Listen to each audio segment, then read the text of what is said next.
Hi friends, എല്ലാവർക്കും ഒരിക്കൽ കൂടി പുതിയൊരു വീഡിയോയിലേക്ക് സ്വാഗതം. ഞാനിവിടെ 1 കിലോ മാങ്ങ കഴുകി വൃത്തിയാക്കിയെല്ലാം വെച്ചിട്ടുണ്ട്. കടുമാങ്ങ അച്ചാറിടാനാണ് കേട്ടോ. അപ്പോൾ ഈ രീതിയിൽ നമ്മൾ അച്ചാറിടുമ്പോൾ അധികം നാളും നമുക്ക് പുറത്ത് തന്നെ സൂക്ഷിക്കാൻ പറ്റും, ഫ്രിഡ്ജിൽ വെക്കേണ്ട ആവശ്യമില്ല. അപ്പോൾ ഈ കടുമാങ്ങ അച്ചാറാകുമ്പോൾ അധികം നാളും നമ്മുടെ വീട്ടിലിരിക്കത്തില്ല, അത് സത്യമാണ്. നമ്മൾ ഇപ്പോൾ ചിലവർ രാവിലത്തെ പലഹാരത്തിൻ്റെ കൂടെ അച്ചാർ കൂട്ടുന്നവരുണ്ട്, അതുപോലെ കഞ്ഞി ചോറ് എല്ലാത്തിനോടും നമ്മൾ അച്ചാർ എടുക്കുമല്ലോ. അപ്പോൾ പെട്ടെന്ന് തീരുകയും ചെയ്യും, അതുകൊണ്ട് ഫ്രിഡ്ജിൽ വെക്കേണ്ട ആവശ്യമില്ല.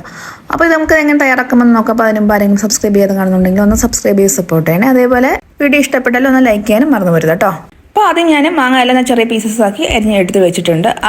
നമ്മൾ ചൊനയുണ്ടല്ലോ, ചൊനയോട് ഉൾപ്പെടെ നമ്മൾ അരിഞ്ഞെടുക്കണം, എന്നാലേ അച്ചാറിന് നല്ലൊരു ടേസ്റ്റ് കിട്ടത്തുള്ളൂ കേട്ടോ.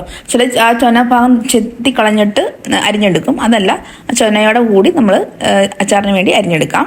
അപ്പോൾ ഞാനിവിടെ ഒരു 1.5 ഗ്ലാസ് വെള്ളം തിളപ്പിക്കാൻ വെച്ചിട്ടുണ്ട്. അതിലേക്ക് ഞാൻ ഒരു 1/4 കപ്പ് അളവിൽ വിനാഗിരി ചേർത്ത് കൊടുക്കുകയാണ്.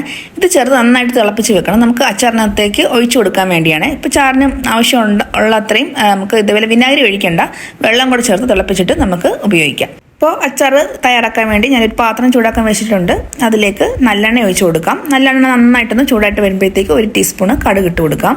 പിന്നെ ഇതിലേക്ക് ചേർത്ത് കൊടുക്കാൻ വേണ്ടി വെളുത്തുള്ളി, ഒരു 2 തുടം വെളുത്തുള്ളി ചെറിയ അല്ലിയാട്ടോ എടുത്തേക്കുന്നത്, അത് മുഴുവനായിട്ട് പൊളിച്ചെടുത്തിട്ടുണ്ട്. പിന്നെ ഇഞ്ചിയും പച്ചമുളകും കൂടെ ചതച്ചതും കൂടെ ചേർത്ത് കൊടുക്കുന്നുണ്ട് കേട്ടോ. അപ്പം ഈ വെളുത്തുള്ളി ഞാൻ മുഴുവനായി ചേർത്ത് കൊടുത്തേക്കുന്നത്, അത് നമ്മൾ അച്ചാറൊക്കെ കഴിക്കുമ്പോൾ അതിൻ്റെ ഇടയ്ക്ക് കടിക്കാൻ നല്ല ടേസ്റ്റ് ആട്ടോ. അപ്പോൾ ഇത് നന്നായിട്ട് വഴറ്റി നന്നായിട്ടൊന്ന് മൂത്ത സ്മെല്ല് വരണം. അതിനുശേഷം നമുക്ക് ഇതിലേക്ക് പൊടികളൊക്കെ ഇട്ട് കൊടുക്കാം. അപ്പോൾ അതിലേക്ക് ഞാൻ ഒരു 2 തണ്ട് കറിവേപ്പിലയും കൂടെ ചേർത്ത് കൊടുക്കുന്നുണ്ട്. അതും കൂടെ ചേർത്ത് വഴറ്റിയതിന് ശേഷം പിന്നെ ഒരു 1.5 ടീസ്പൂണ് മഞ്ഞൾപ്പൊടിയും പിന്നെ ഒരു വലിയ 3 ടേബിൾ സ്പൂൺ മുളക് പൊടിയാണ് ചേർത്ത് കൊടുത്തേക്കുന്നത്. ഇപ്പോൾ 1 കിലോ മാങ്ങയാണ് എടുത്തേക്കുന്നത് കൊണ്ട് തന്നെ 3 ടേബിൾ സ്പൂൺ മതിയാവും കേട്ടോ. അപ്പോൾ ഫ്ലെയിം നന്നായിട്ട് കുറച്ച് വെച്ചിട്ട് വേണം. ഈ മുളക് പൊടി അറിയാമല്ലോ, പെട്ടെന്ന് അങ്ങ് കരിഞ്ഞു പോകും. അപ്പോൾ കരിഞ്ഞു പോകാതെ നന്നായിട്ടൊന്ന് വഴറ്റിയെടുക്കാം. ഇപ്പോൾ ഒരു മൂത്ത മണമൊക്കെ വരുന്നുണ്ട്. അതിനുശേഷം നമുക്ക് ഇതിലേക്ക് ചേർക്കേണ്ടത് കായപ്പൊടിയാണ്. ഒരു 1.5 ടീസ്പൂണ് കായപ്പൊടി ഞാൻ ചേർക്കുന്നുണ്ട്. അപ്പോൾ അതും കൂടെ ചേർത്ത് ഇതിലേക്കൊന്ന് വഴറ്റിയതിന് ശേഷം ഇതിലേക്ക് ഒരു 1/2 ടീസ്പൂണ് ഉലുവാപ്പൊടിയും കൂടെ ചേർത്ത് കൊടുക്കാം.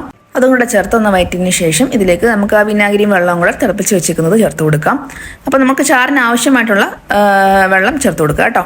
എന്നിട്ട് അച്ചാറിന് ആവശ്യമായിട്ടുള്ള ഉപ്പും കൂടെ ചേർത്തിട്ട് മാങ്ങ ഇട്ട് കൊടുക്കാം. മാങ്ങ ഇട്ട് കൊടുത്തതിന് ശേഷം നന്നായിട്ട് ഇളക്കിയിട്ട് വേണമെങ്കിൽ ഇനിയും ചാറ് വേണമെങ്കിൽ ആ വെള്ളം നമുക്ക് തിളപ്പിച്ച് വെച്ചിരിക്കുന്ന വെള്ളം ചേർത്ത് കൊടുക്കാം കേട്ടോ. അപ്പോൾ എനിക്ക് കുറച്ചും കൂടെ വെള്ളം വേണമെന്നുണ്ട്, അപ്പോൾ ഞാൻ കുറച്ചും കൂടെ ചേർത്ത് കൊടുക്കുന്നുണ്ട്. അപ്പോൾ നിങ്ങൾക്ക് ഇങ്ങനെ ചാറ് പറ്റിയിരിക്കുന്ന ഇഷ്ടമാണെങ്കിലും ഞാൻ വെള്ളം ചേർത്ത് കൊടുക്കേണ്ട ആവശ്യമില്ല. ഞാൻ കുറച്ച് ചാറായിട്ടാണ് എടുക്കുന്നത്, നമുക്ക് കഞ്ഞിക്കൊക്കെ തൊട്ട് കൂട്ടാൻ പറ്റിയ ഒരു അതല്ലേ ചാറായിട്ട് എടുക്കുമ്പോൾ. ഇപ്പോൾ ഫ്ലെയിം ഞാനൊന്ന് മീഡിയത്തിലോട്ടാക്കി വെച്ചിട്ടുണ്ട്. അപ്പം നമുക്ക് ജസ്റ്റ് ഒന്ന് തിള വരുമ്പോഴത്തേക്കും ആ ഫ്ലെയിം അങ്ങ് ഓഫ് ചെയ്യാം. അപ്പോഴത്തേക്കും മാങ്ങ ചെറുതായിട്ടൊന്ന് വെന്ത് വരും, ജസ്റ്റ് ഒന്ന് വെന്ത് വരും.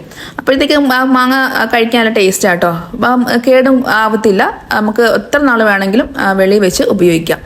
അപ്പം നിങ്ങൾ ഇതേപോലെ ഒന്ന് ട്രൈ ചെയ്ത് നോക്കുക കേട്ടോ. ഫ്ലെയിം ഓഫ് ചെയ്യുന്നതിന് മുമ്പ് ഞാൻ 1 ടീസ്പൂൺ പഞ്ചസാരയും കൂടെ ചേർത്ത് കൊടുക്കുന്നുണ്ട്. നമ്മുടെ ഉപ്പും പുളിയൊക്കെ ഒന്ന് ബാലൻസ് ചെയ്യാൻ വേണ്ടി ഇച്ചിരി അല്പം മധുരം കൂടെ ചേർക്കുന്നത് നല്ലതാണ് കേട്ടോ.